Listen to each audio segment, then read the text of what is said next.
everyone, and welcome to English Pod. My name is Marco. My name is Catherine, and today's lesson is an advanced level lesson. That means we'll be speaking using our normal English tone of voice and using some very, very difficult vocabulary and phrases. So this is really good practice for all of you out there. That's right. We're going to change a little bit the dynamic of how it works. We're not going to look specifically at language takeaway or fluency builder. We're going to talk about the topic.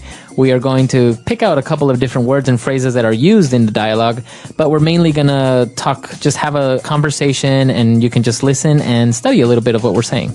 So what is the topic today, Marco? Well, today we're going to talk about the environment, specifically about our carbon footprint. Okay, that is the title of today's lesson. I encourage all of you to listen to the context of that phrase, and we'll be back in a moment to talk about what it and some of these other phrases mean.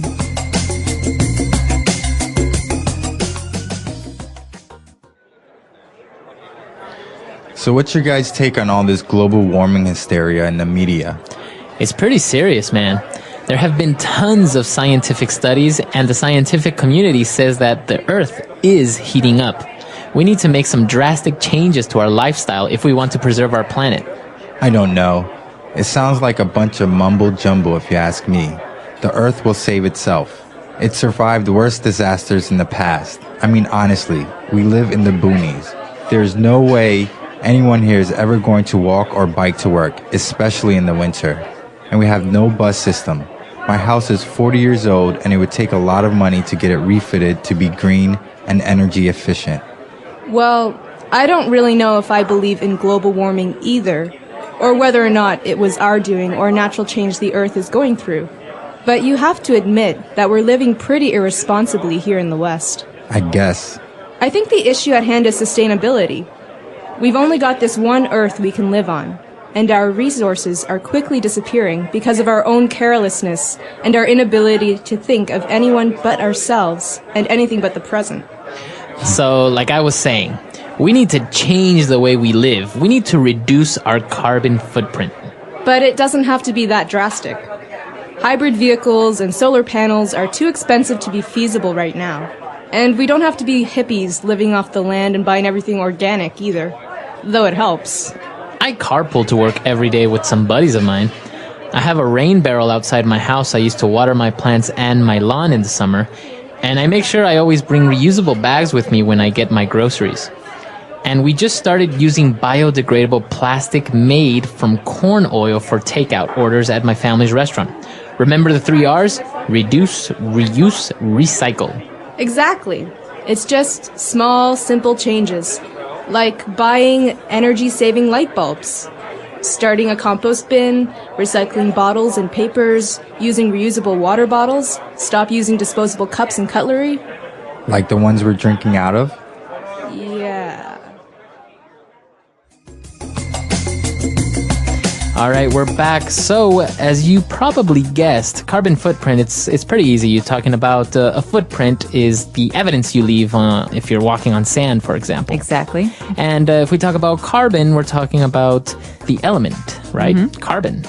Yep. So carbon is something that is in everything, basically. Mm-hmm. It's organic, but it can also, in the case of a carbon footprint, mean the amount of maybe waste or damage that we do to the earth or to the environment. Right. So, for example, you're driving your car. We all know that the gas that is emitted from the exhaust pipe is CO2, right? Yeah. And that contains carbon. So that's a way of seeing that you're leaving a footprint of carbon. You are damaging the atmosphere a little bit by driving your car. So in talking about a carbon footprint, we talk about having a low carbon footprint, which is good, or a very high carbon footprint, which is bad. Mm-hmm. Right. So there were a lot of interesting things coming up in the dialogue. One of the first things was... Well, the first thing that they're talking about in this dialogue is they're having kind of an argument about whether or not global warming and global climate change really exists. Yeah, this is a very interesting part because some people say, well, global warming is happening, global warming is real. And other people say, well, it's not real. It's not really a problem. This is just a phase that the Earth will go through and like everything, it'll disappear. Well, I agree with people who say that the Earth goes through phases because sometimes there are centuries that are hotter and sometimes there are centuries that are colder. But I think it's undeniable that there has been a large and immediate global climate change in the last maybe 20 years. Yeah, we're definitely speeding up maybe that cycle, right? Exactly. And I think what's great evidence of this and terrible evidence of this is the 3 earthquakes, massive earthquakes that have happened in the last couple of months. And I think that earthquakes like last year and like this year are really, really important reminders that we do, as humans, influence the way that the world responds to us. I think I always see it as the earth kind of just shaking its back, kind of saying like, get off me. You know? Stop it. Stop it. That itches. Yeah, exactly. I think that's kind of the way I see earthquakes sometimes. But when they were talking about, well, is it real? Is it not? They use a really interesting phrase when it says, it sounds like a bunch of mumbo jumbo. Mumbo jumbo. Yeah. So this is a way to say that it sounds like a bunch of garbage, or it sounds like a bunch of gibberish. It sounds like a bunch of people are talking about something that doesn't really exist. So mumbo jumbo is basically something that's not really real or true. I think, don't you also, can you use it as somebody that's saying something that you don't really understand? Right. So if maybe I'm talking to you about something that's very academic and very scholarly, you say, sounds like a bunch of mumbo jumbo to me. Exactly. Yeah. So that's what the person said. The environmental problems are a bunch of mumbo jumbo. But it was really interesting because they were like, well, we have to save the earth. And then there was actually a phrase here that was really kind of hard for me to understand when the person said, I mean, honestly, we live in the boonies. Boonies. So what does it mean by living in the boonies? This is a very common word to hear in spoken English, especially with young people. Boonies means we live far away from civilization. We live far away from cities. We live far away from everything. So maybe these people live in the countryside or in a small village. And they don't feel like they're affected by what people in the big cities do. Okay. So if you say, oh, I live in the boonies, you're just saying, I live really far. Really far away. So this is a very common American word, I think. You can also say boondocks, which is like that movie Boondock Saints. But boondocks and boonies means very far away. So I could say, Marco, I'm not going to drive out to your house for a party. You live in the boonies. Do you have any other ways that you can say that you live really far away? You live in Egypt. You live in Egypt. Which for us in America is obviously very, very far away. Sometimes we say... Yonks. The Yonks, exactly. Yonks, people in New Zealand say that. I've also heard people say, oh, you live where the wind turns around. Really? Haven't you heard that one? Yeah. No, I like that one. It's like, you live so far. Oh, God, you live where the wind turns around. The end of the earth? Yeah, exactly. Wow. So, well, there are a lot of different ways of saying that. So they were talking about different aspects of the environment, like we heard the word green or energy efficient. Okay, so basically what they're doing is they're talking about some of the things they've heard in the media maybe or on TV about what people are supposed to be doing. You know, these are very abstract. That means these are very kind of big terms. Go green or be more energy efficient. Yeah, I've heard this. Like, for example, when people say, oh, you have to be more green or go green, that means more friendly towards the ecosystem, right? That's right. So this is a very general suggestion, and we can talk about specifics in a minute, but this is a very general suggestion for thinking about the environment and doing things to help it. And so go green or be green is a way to be more environmentally friendly. We also have using energy efficient computers or light bulbs or TVs. Right. And the third thing that they talk about, and this is something that comes up a lot, is sustainability. Okay. Yeah, that's a big word that a lot of people like to use. It is. In this type of topic, sustainability. Right. So sustainability comes from the word to sustain. That means to hold out over time or to continue. So you think about something. Maybe sustainability is, I think, in many cases about doing or having habits, doing things that you can continue to do for a long time. For example, driving a big SUV to work every day is not keeping in mind sustainability because one day there will be no oil. So then what do we do? Right. So that's not a sustainable action. Sustainable actions mean that we have less impact, negative impact on the world. Right. So basically what you're trying to do is to sustain, which means to hold, to withstand these habits, for example. Right. So when you talk about a sustainable ecosystem, it means that it has everything it needs and it can continue to work for a very, very long time. Right. So you can also talk about sustainable development, which we talk about in aid and giving aid to other countries. So sustainable development is trying to help other countries or other people in ways that they can continue to do for a long time. It's also very popular with tourism. They talk about sustainable tourism. Right. That means thinking about the environment and having tourism that can last forever, not tourism that will destroy the environment because Right. it's very harmful. It's a very interesting topic, and as you say, it's used in a wide range of cases: sustainable development, sustainable projects, sustainable tourism. There are a lot of different ways that people use this, but it's basically the same thing, right? In essence, it refers to that. Yes, keeping something going over time. But I think the big question here is, if you want to go green, if you want to be environmentally friendly, what do you do? Because it's not about big ideas. It's about specifics. It's about changing your everyday actions, right? Right. And so these guys had a couple of ideas. Yeah, they came up with something like, for example, hybrid vehicles, which is a big thing now. Basically, hybrid means two, right? It's a combination of two or more. That's right. So, the Sphinx in Egypt, that's a hybrid. Right, between a man and a lion. Exactly. Right. So a hybrid vehicle basically uses gasoline, but also electricity. So they're actually very efficient because And they're quiet. they're quiet, and usually where you use up most of your gasoline is in traffic. Because your car is on, you're accelerating, you're braking, you're accelerating, you're braking. So in this case, I think hybrid vehicles run on the electric engine until they hit, I think it's 30 miles per hour, yeah. And once you surpass that, then it switches to the gas engine, which obviously if you have a constant high speed, it's more efficient, the combustion of the gasoline. Exactly. So a good example of a hybrid vehicle is the Toyota Prius. Right. I think it was like the first one commercially available. But now they have all kinds, and they're actually trying to make entirely electric cars. So lots of things to watch out for there. But they also talked about something for the house, right? So if you want to not just have a nice car that is environmentally friendly, but also to do things with your house, what can you put on your roof? I think we've seen a lot of these. These are called solar panels. Okay, solar has to do with the sun. So solar power, solar panel, that means energy that comes from the sun. So the sun. And a panel is like a pad or like some kind of device that can take the energy from the sun. Yeah, it's really good. Basically, in some places you have anywhere between 8 to 12 hours of sunlight. So the whole day, these panels are absorbing energy. You can store them maybe in batteries and then just use them later. So basically, you don't really need to use electricity that comes from coal or from nuclear power plants because, you want to turn on a light. It doesn't really use up a lot of electricity. And there's no waste. And there's no waste. It's all clean. So my question for you, does Ecuador have a lot of solar panels everywhere? Because you guys have so much sunlight down there.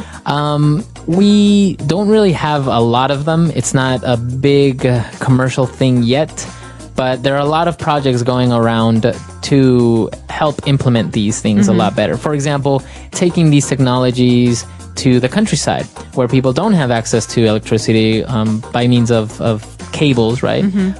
So they're implementing that there, getting them to use it, but it's still expensive. That's the problem with solar panels is that, of course, it's an energy efficient way of going. It'll save you money in the long run, but up front, you got to spend a lot of money. Well, and here's a good way to use sustaining.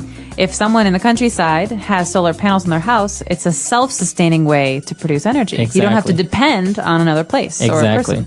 Yeah, actually, this is a very popular thing in many developed countries. I remember when I was living in Chile, big buildings were being marketed as energy efficient and green by showing that they can be self-sustaining. So basically, they would have solar panels on the roof. They would collect sunlight all day, and then they had big batteries that would store this energy, and then you can use it. They were more efficient into keeping heat or keeping the cold. And also what we saw in the vocab that they also had was rain barrels.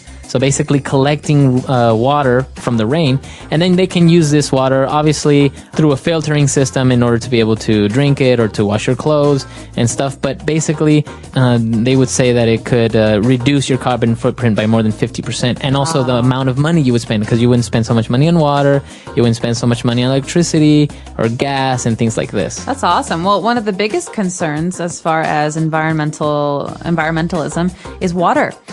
Where water will come from in 50 years. Yeah. Because there is a limited amount of fresh water in the world. Yes. And if we can reuse rainwater and collect it, I think it's brilliant. So a barrel basically is like a big container.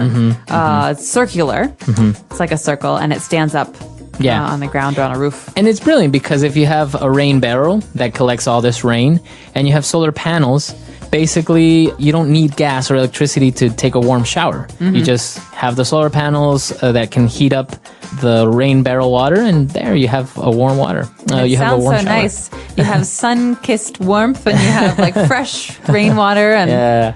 But the whole water issue is a very popular topic. I recommend that any of our listeners read. There's a very interesting article that talks about, don't worry about petroleum running out in 50 years. We're probably going to run out of our water before that. Yeah. And they project droughts and huge famine in places like India, like in the Middle East, in even in places of China. Really? Yeah. Well, not to scare anyone, but But yeah, it's interesting reading though. Yeah, it's really good. very serious stuff. Well, the last thing that I think we should talk about before we listen to today's audio file again is the compost bin. Now, this is maybe something that's hard to understand for someone who's never seen one before. Yeah. But basically, compost is... well, the verb is to compost, but it's also a noun. But a lot of people, they don't want to throw away their food and their, organic material, things like flowers and food and biodegradable things. They actually reuse them. So basically, they have a space in the backyard of the house where they throw away all the old food. Yeah. Nothing plastic, nothing non-biodegradable. And that over time turns into fertilizer or mulch for their gardens. Yeah. So basically you're putting it back into the earth. Yeah.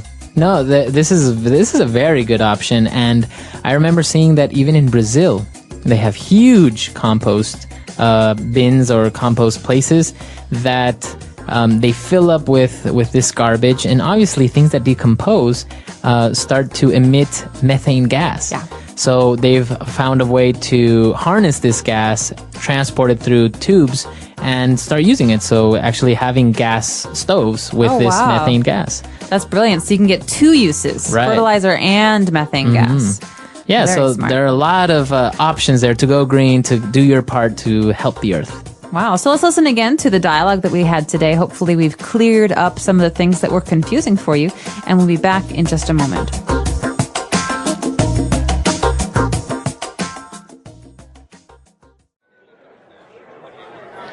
So what's your guys' take on all this global warming hysteria in the media? It's pretty serious, man.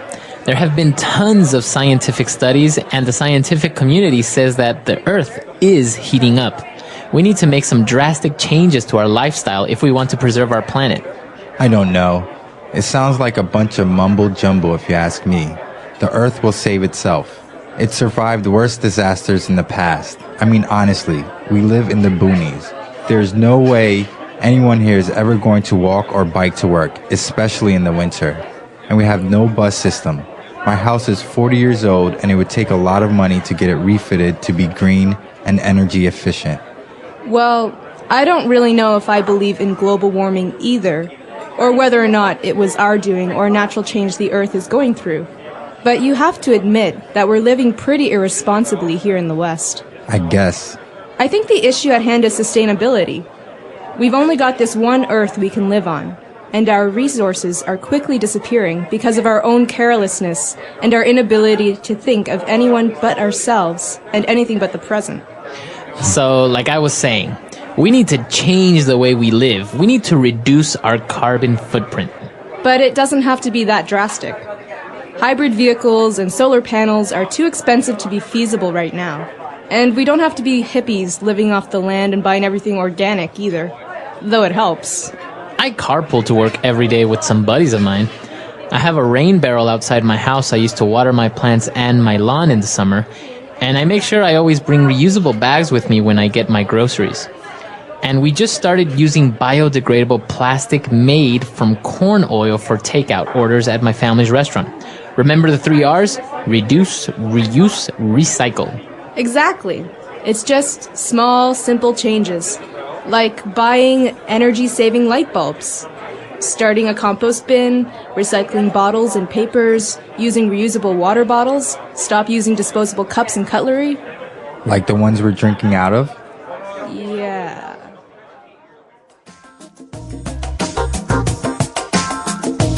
All right, we're back. So it's a very interesting topic, very debatable. We have Earth Day coming up, I think. You have to turn off your lights for an hour. That's right. Earth Hour, Earth Day. So remember, reduce, reuse, recycle, the 3 R's. Yeah. Think about the way that you use things and, try and reuse them if you can. Yeah, it's a very good topic. We want to know what you think about it. And also, if you have any suggestions or any comments about future advanced lessons, why don't you tell us? Come to englishpod.com and we'll see everyone there. Bye. Bye.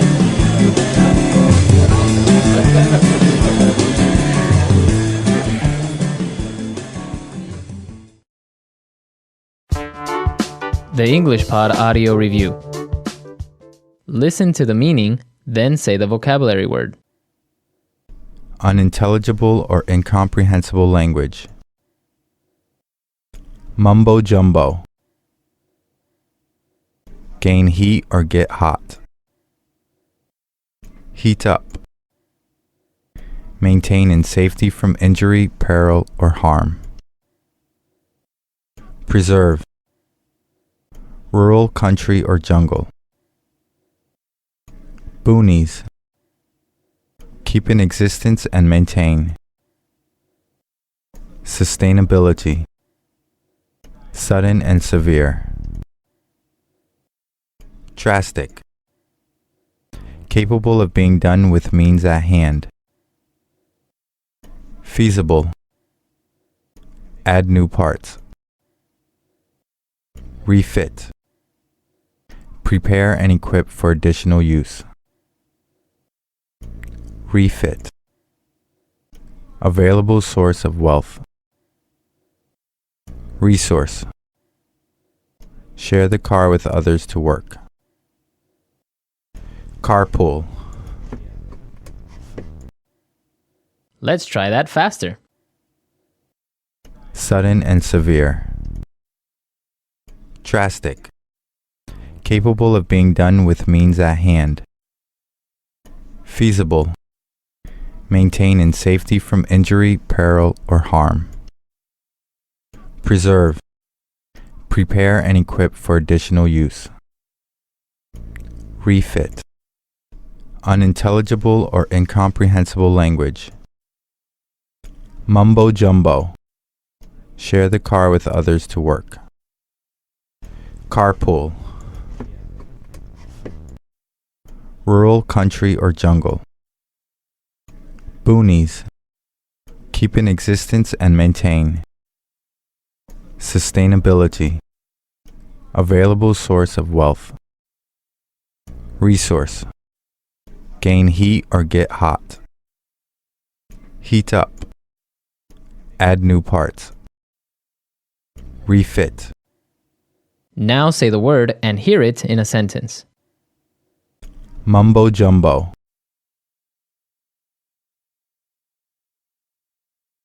That's a load of mumbo jumbo. There is no such thing as aliens. Mumbo jumbo.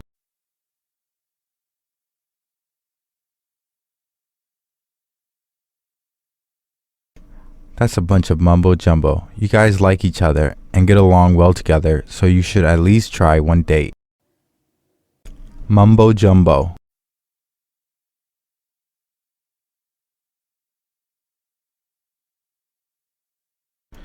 Some people say that what the Bible teaches is a bunch of mumbo jumbo, but I think there's some truth to it. Preserve.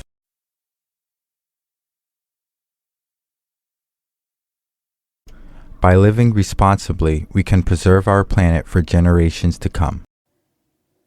Preserve.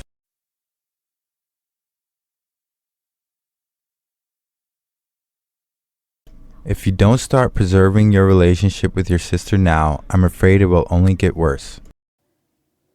Preserve.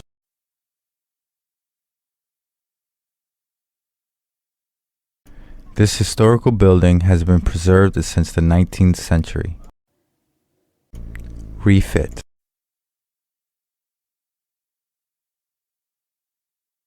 My sister had her living room refitted with a new entertainment system.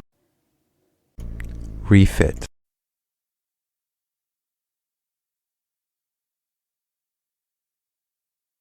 The mountain climbers arrived at the base camp, got refitted, and set off again the next morning.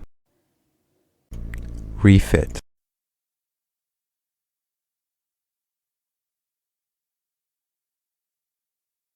For my birthday, my wife surprised me by refitting my car with a leather interior. Sustainability.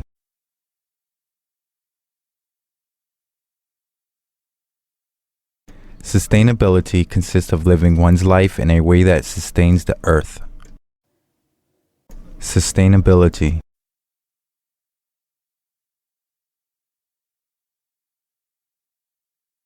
Sustainability is starting to catch on, and many companies are finding greener ways to make their products. Sustainability.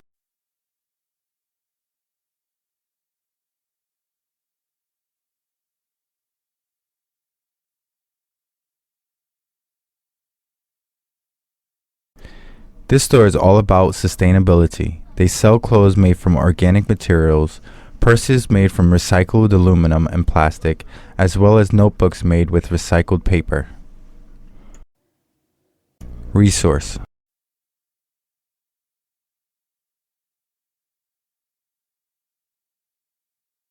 We need to start finding alternative energy sources because our resources of carbon and oil are limited. Resource.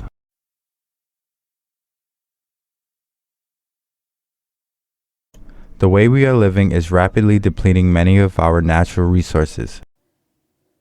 Resource.